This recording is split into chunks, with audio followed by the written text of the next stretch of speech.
Hi, this is Eric Martin with Board Game Geek. I'm here looking at Fortune and Glory: Rise of the Crimson Hand with Jack Scott Hill from Flying Frog Productions. Right. Yes. And if I remember correctly, you do not actually see a crimson hand rising in this image. They're down here. Okay. Assuming that they're going to rise. It's Okay. the potential that gives it the. That was the one thing that I kinetic thought was missing from the cover. It was an actual. Well, he's the leader of the Crimson Hand. He's- You can see his arms rising into Okay, view. I wanted the actual hand to be crimson. Well, this is a Crimson Hand chalice, and flames are rising behind it. Oh yeah. I should give you the microphone sometime. Ah, yes. Well, so would you like to hear more about it? Sure. Let me stop gabbing. Not really. I'll just hang out holding this box. So, Fortune and Glory: Rise of the Crimson Hand is our first boxed expansion for Fortune and Glory.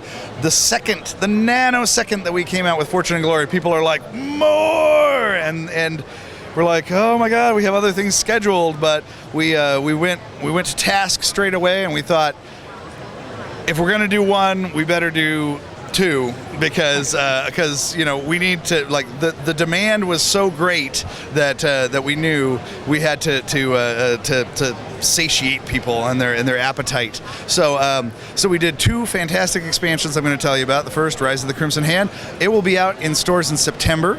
The second is Treasure Hunters. It will be out in stores in November. First up, Rise of the Crimson Hand. Now, we introduced the Crimson Hand to the Fortune Glory universe in the main game, and there's lots of Crimson Hand cultists you can fight.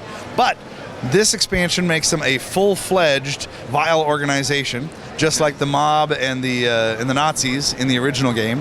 And along with that, there are three new Crimson Hand villains that each have their own character and miniature there. It also comes with a whole slew of Crimson Hand acolyte miniatures. And the way that the Crimson Hand work is that they'll come out onto the board and go on to specific adventures, and they race the heroes for these treasures and artifacts. So it adds a lot of pressure to you. You're trying to specifically get to the, whatever, you're after the crown of darkness. You need to get it before the Crimson Hand get to it. Right. Besides all that, it has new cards for almost every deck in the game, including a lot of new adventures, which a lot of people have been clamoring for, and a new mechanic that we introduced called Deadly Tests. And that really kind of ups the stakes, because for people familiar with the game, they know that when you come across some kind of dangerous challenge, you have to do a test, and if you get at least one success, you can keep going. With Deadly Tests, you have to make it in one roll, and that's it. So it's incredibly hard to do. When you see one of these, you're like, and at first I was like, are these too dangerous? Is this too much? Because I really get worried. And then I thought, no, this is exactly what we want. We want to create a sense of danger and an element of fear. So that's fantastic. Another great new thing about this expansion, we introduced the Major City Epic Event chart. And what that does is, anytime you go to a city, you draw in the city deck, and one of the cards you could get is Just Another Day in the City.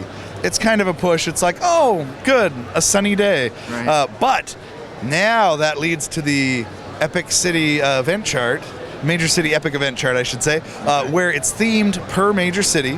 So if you're in San Francisco and you draw that Just Another Day in the City, roll on the chart, and it's themed events that can happen for San Francisco or whatever theme. So in San Francisco, the earthquake might hit, the big one.